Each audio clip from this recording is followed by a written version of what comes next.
thought we can be as bloody minded as we want because what really matters in the end is two things, is force and American backing. And if we can win on the force side, America will back us fundamentally because America fundamentally is about force also. And so I think they have thought, well, it's true, every one of our wars is gone for shit, if I could put it that way, from Libya, Sudan, Somalia, Gaza, Lebanon, Syria, Iraq. Yeah, it's all terrible. You know, the whole region is in flames.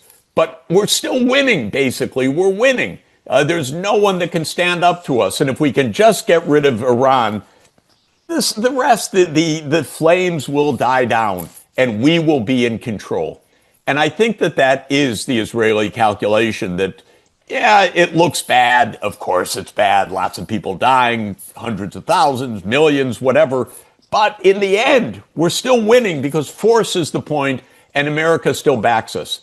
What I think is wrong about this is, first, the force isn't really winning because these flames are not tamped down.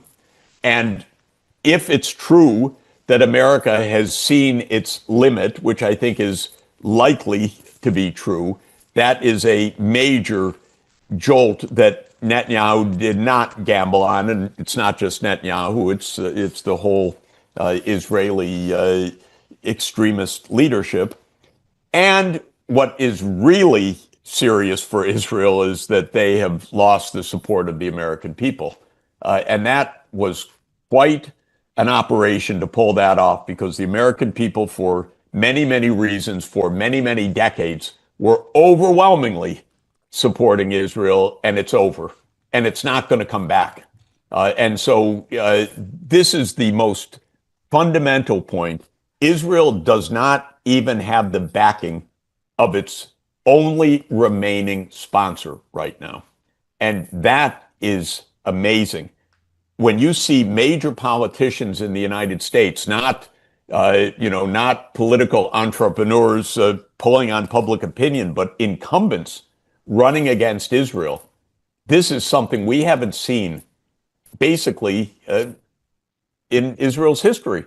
And I have told the Israelis, I told them in an interview that I did with Haaretz, the second week of the war, I said, you're going to destroy Israel if you go ahead and do it this way. And I had a little face-to-face little argument with the Israeli ambassador to the UN a few weeks ago. Danny Denon. Yes, and I said to him, my line isn't, you're homicidal. I could have said that. I said, your country's suicidal. What you're doing is devastating for Israel. Yeah. And he did not like it, let me say. But in any event, I don't think that this is a kind of great tactical, keep them fighting, we're better off. I think that this is really, it's bad for everybody. I just see it as lose, lose, lose. I don't see it as lose and win. This is just terrible. I just believe war is disastrous in general, and this is another case of that. As for China, China is extraordinarily clever and well governed, and the main thing China has done since decades is no war, and that will continue. And what they've done with the no war is invest, invest, invest, invest to the point where they dominate most industries of the future now. Yeah. So while we play around and listen to Trump's taunts and claims about being the hottest economy in the world, China owns the future of the world auto industry because it's going to be electric vehicles. They own the future of the world energy industry because it isn't going to be oil and gas. And so China's just been extremely clever and biding their time and being quite serious, not threatening anybody, and not. It's not right to say they duck these issues. They're for peace and for they're also not exactly doing what a cover of The Economist magazine depicted a couple of weeks ago, the famous line that when your enemy's making a mistake, don't interrupt them. Uh, China's not happy with this war. China's not happy with any of the wars. Its vocation is technological excellence and being the largest manufacturer in the world. Yeah. And it would like peace on that basis. Yeah, they can't trade max if there's no stability, if there's war. That's it. China has obviously made attempts pre-October 7 successfully to implement a ceasefire between Iran and Saudi Arabia. China receives the overwhelming majority of its energy needs from the Persian Gulf. All of that transits from the Strait of Hormuz. Obviously, this is a major problem for them. So my question to you, Professor, is: do you believe that China could be doing more in terms of aiding Iran to ensure that Iran has an upper hand, or do you feel as though China is actually also telling Iran to restrain itself, as some have observed in this process? Yeah, today is a very weird, peculiar, interesting day, and it's hard to sort out exactly where we are. But Trump backed down from a renewed attack. He claimed not to back down from the blockade on Iran, but whether there is such a blockade or not is being heavily debated by the hour right now. So it could be just Trumpian rhetoric that is pretty vacuous, because there are also reports of large numbers of Iranian vessels that are coming in and out of the Gulf. So I have to say, it's not precisely clear by any means what's happening now, and it's even less clear what will happen. But what I would say is the following. It looks right now, maybe, that there's a quasi-equilibrium, a fancy term, which means this is not stable, but maybe this can go on for a bit, that enough oil and gas will pass through the strait that the price will stay at around $100 a barrel, which is where it is right now. If that happens, it's bad for the world economy, certainly, but it's not a catastrophe. It's not a collapse. Had Trump attacked last night and the oil fields and desalination plants had been destroyed, and that was looking like it could really happen, and maybe still will happen, the price of oil would be at $140 a barrel today and heading higher. So there may be right now a tacit equilibrium in which Iran's going to collect some tolls. It's going to restrict some passage. Maybe every few days the U.S. Navy will do something demonstrative to corral an Iranian vessel. But both sides will avoid, I may be dreaming, by the way, but I'm thinking that maybe both sides will avoid worse. And at $100 a barrel, the world economy survives, though people feel pain, but it doesn't go completely into devastating crisis.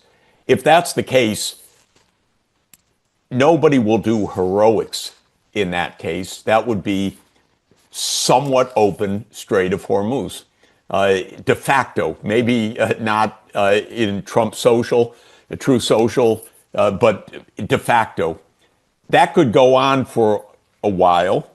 It actually could go on for quite a long time. Iran would probably not want to break that by bombing somebody and inviting a new round of war.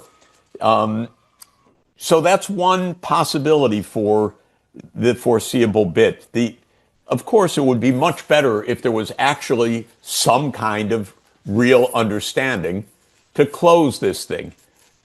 That's what we should have, but that's quite hard, because the legitimate answer for Iran is that the United States close its bases in the Gulf, that Iran has security. Ultimately, at the core of all of this, well, again, not at the core of all of this, there are two strands that are feeding into this.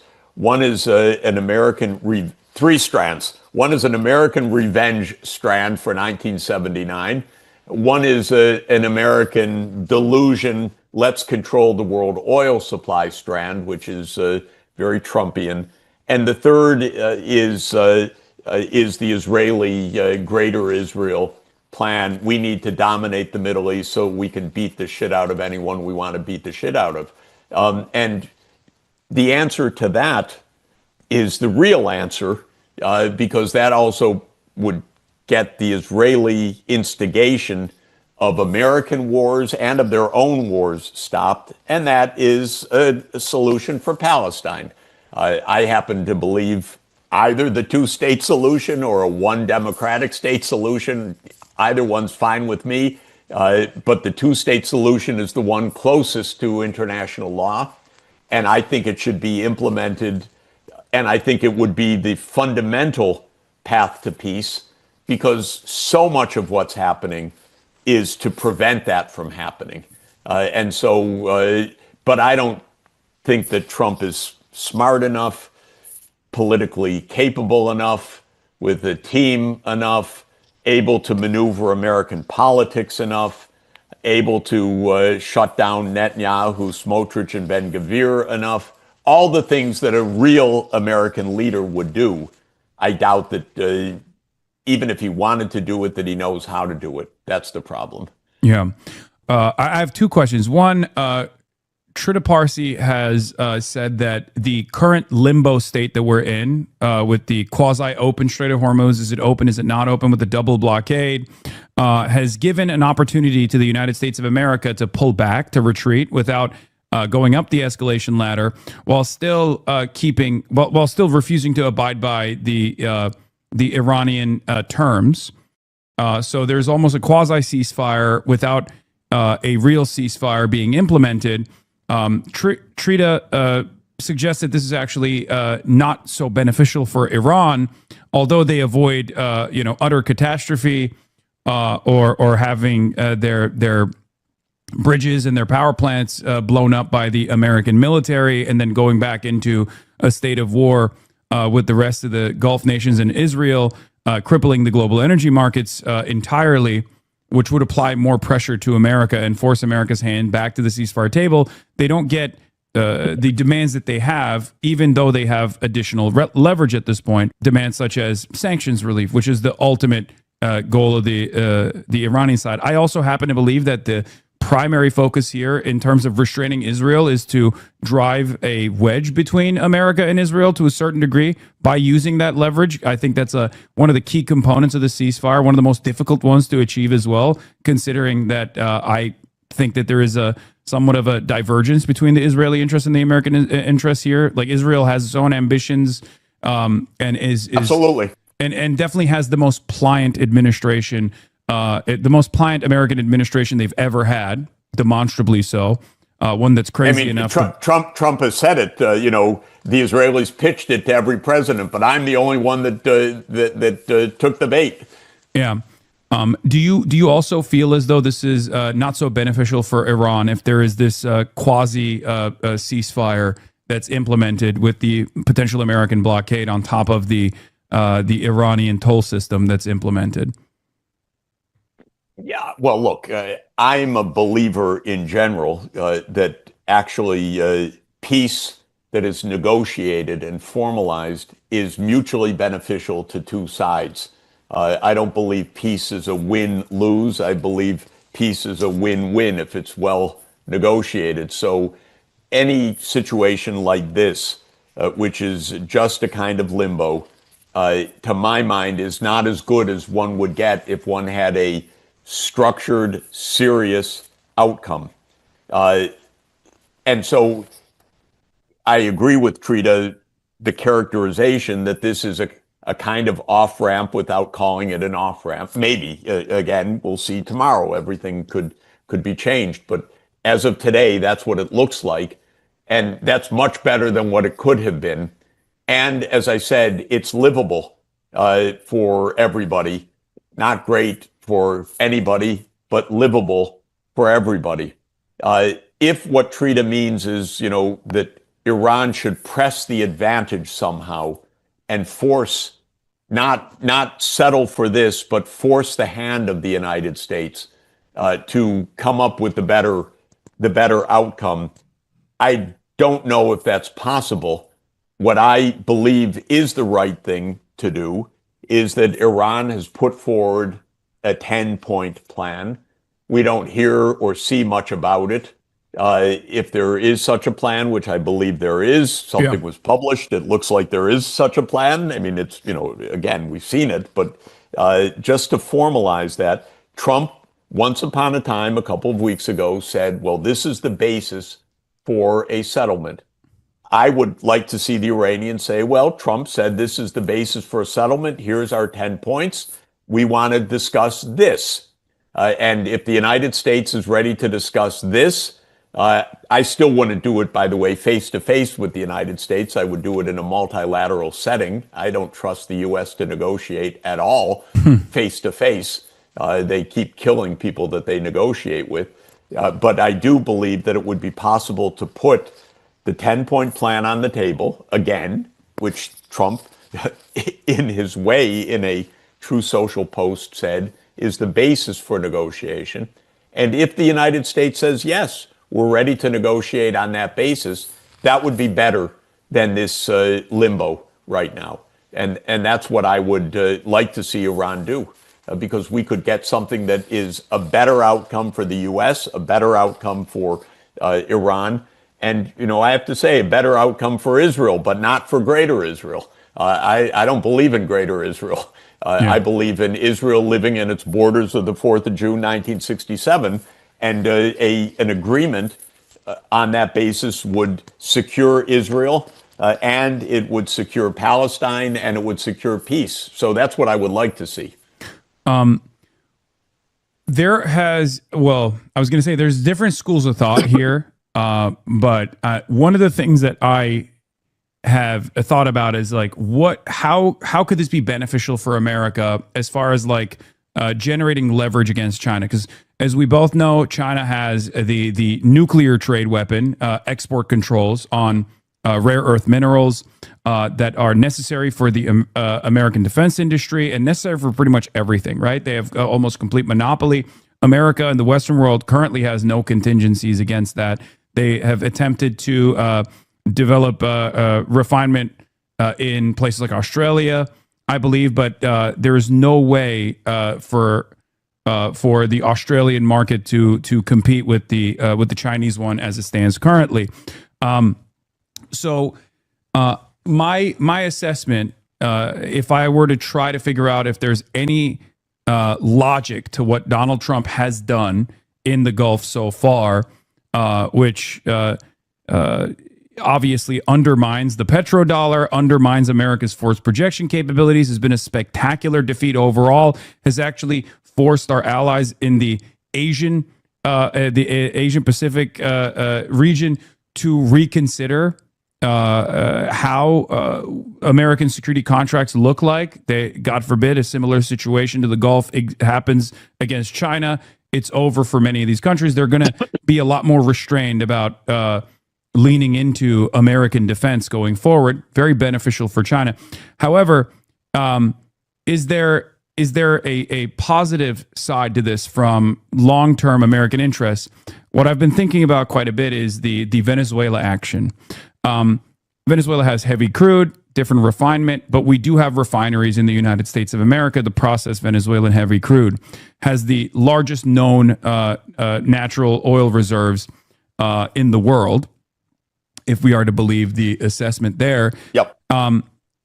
Before the Gulf was completely shut off, Venezuelan crude being refined in American refineries would have actually destroyed the small business fracking that we have in the country.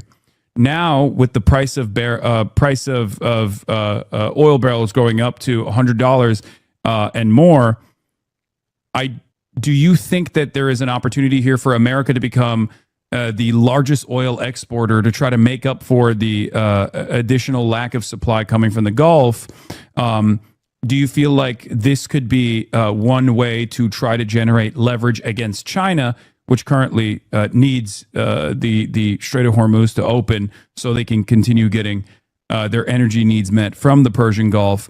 Do you feel like America is trying to reroute all of the oil by taking over Venezuelan crude and become like the single largest exporter of oil, which includes sending oil to China instead of Australia? So if I understand the question, first let me say I do think that part of the idea of the whole operation was to control the world oil markets, and the idea was that the United States thinks in its mind, especially post Venezuela, but in general, that we can tell oil producers in the Americas where to send their oil. It's not true, but let's just say that that's the Trumpian mindset. We control the Americas. They thought we somewhat control Russian oil because we turn on the sanctions, off the sanctions, and they kind of work. Not very much, but to an extent. And third, we'll control the Gulf. And again, I think the premise of the operation was one day, kill the leaders. Now we control Iranian oil, and we're back to a comprehensive hegemony of the oil and gas in the Middle East. And if you consider all of America's influence, that's a lot of leverage. And China probably was, in some notional sense, targeted by that. Now, the operation failed, and China will continue to get oil from Iran and from the Middle East. And the quasi-equilibrium or limbo that we talked about is predicated on the idea that enough will flow to keep the oil price at around $100 a barrel. If that's not right, if the price starts rising because there's really a big shortage and the shortage becomes more and more intense, I don't think that limbo is going to hold. We're going to go back to a shooting war or an end of the blockade or something else. So if there is this limbo that holds, it's because the price of oil and the supply remains okay. I mean, less than before, higher price, some pain, but not crushing pain. And China will not be destabilized by $100 barrel oil, but it would be destabilized by something far worse. So I don't see the current situation as somehow, leverage against China. In general, I just have to be clear, I am a Sinophile. I don't have any idea that we should be, I don't believe we're in any way threatened by China, that we should be attacking China, that we should be trying to limit China. I think the whole thing is like the board game Risk, not the real world. So the whole idea of winners and losers is either video games or, since I'm so old, I used to play board games with physical plastic pieces or little wooden pieces in the case of Risk, if I remember correctly.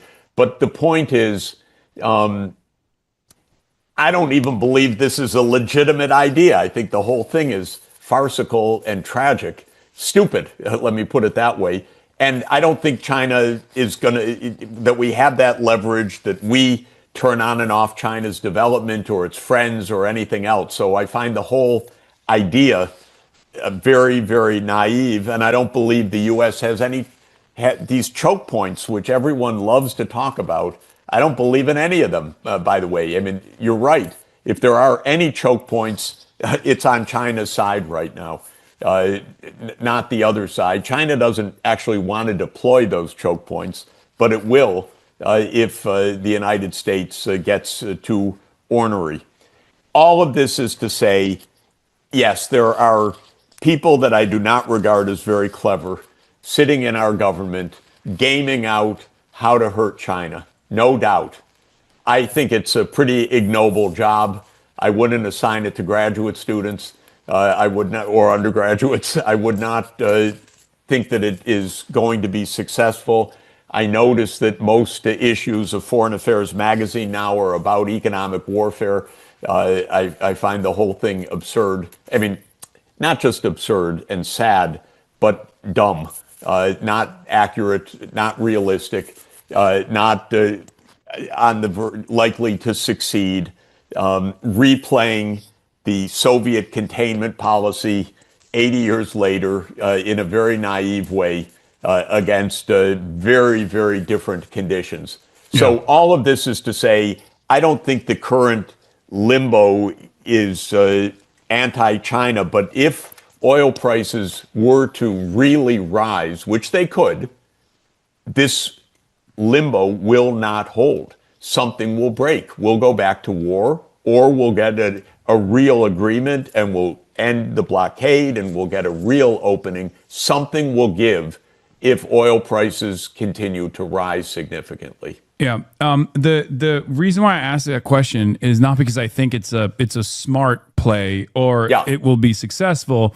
I'm just trying to make some sense of what America has done thus far, because it seems so ultimately senseless that, like, if there was any sort of materialist interpretation, materialist analysis here, as far as like what America is trying to do, as far as its like long-term plan, as it openly says it's trying to wage war against China, Yes. our largest trade partner and the manufacturing hub of the entire planet, which, as you also pointed, is very different than the USSR in a very meaningful way, because we've designed this intricate international trade system, and therefore we rely heavily on not just China but the entire Asian markets, and therefore blowing up the Gulf, which provides energy to the entire Asian markets, is a disastrous outcome, and will have many domestic issues that we're already seeing unfold right now, even though America is a little bit more sheltered from the immediate impact. Obviously, it's going to come back as far as like a major inflation crisis, when different components that are being manufactured in the Asian markets are unbelievably expensive, and therefore American goods, American commodities are expensive as a byproduct of that. You know, your question is very good, but I think that I do think the answer is two things. One, the United States made a bad mistake, and I'm just talking about the prediction of outcome. They didn't understand. Second, all of the analysis and all of the gossip and all of the people that I've talked to say that this was Trump's decision, almost alone. So what I see in this is not only kind of a dunderhead decision based on the Venezuela model, if I could put it that way, but also a complete collapse of decision-making processes in the United States, which concerns me a lot. Even things like the National Security Council, interagency assessments, the Director of National Intelligence sidelined. None of it shows what I would regard as a rational process. What we have from all good inside accounts is Netanyahu selling a bill of goods to Trump, Trump buying it, and all the sycophants in the room saying, okay, I'll back you, Mr. President. I don't agree with it, but I'll back you. And Congress dead. So presidents used to consult with congressional leaders, by the way. Even when they were being imperial presidents, they consulted with the heads of the armed services committees, with the heads of foreign affairs, with the Senate and House intelligence committees. None of that happened here. There was no process.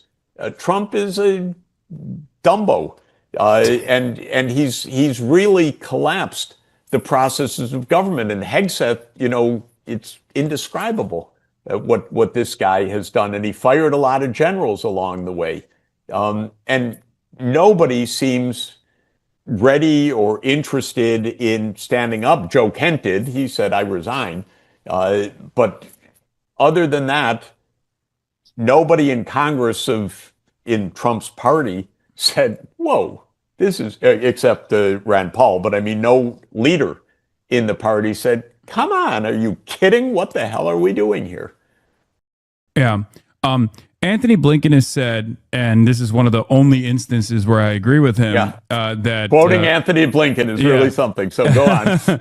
He said this is a game of bullets and it's a game of capital, and I happen to agree with him on this. Where ultimately we're either going to run out of bullets or missiles, which we have diminished a big chunk of our stockpiles for near peer and peer adversary nations like Russia and China.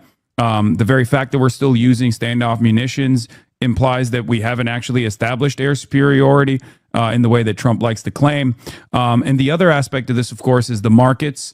Do you believe that there is going to be a situation where there's enough pressure from the markets that Donald Trump has to reconsider? And what is the financial engineering? I'm not an economist. I don't understand this aspect of it. But what is the financial engineering that makes this this hard commodity that is necessary for survival, as a global commodity with inelastic demand, so malleable to Trump's ridiculous manipulations? Yeah, I think the point is at one point it seemed that it was an attritional argument to who will run out of munitions first. But I think what we see is something a little bit different, which is that Iran has a credible deterrent, which is if you attack us, we will destroy the Gulf. Yeah. And it's going to be then the biggest cataclysmic economic crisis for everybody, and we're going to do that. And I think that this is now an argument about deterrence, not about attrition, because there didn't seem to be any way to stop Iran from destroying the desalination plants or anything else. And since they're fighting for their survival, it's quite likely that they would do so, and totally understandable. Yeah. So I think that that's what has come out of this in the end, which is that not only could Iran close the strait, but they could do something much, much worse. And no one had an answer to that. And clearly, there was no way that this bombing had degraded the ability to respond, and no reason at all to believe that it would have done so. And the same happened last summer with the first round in June 2025. Iran was not so degraded. So a ceasefire was called after 12 days. And I think that that is the fundamental point. The United States cannot defeat Iran without blowing up the world economy. And Trump doesn't want to do that. Thank God.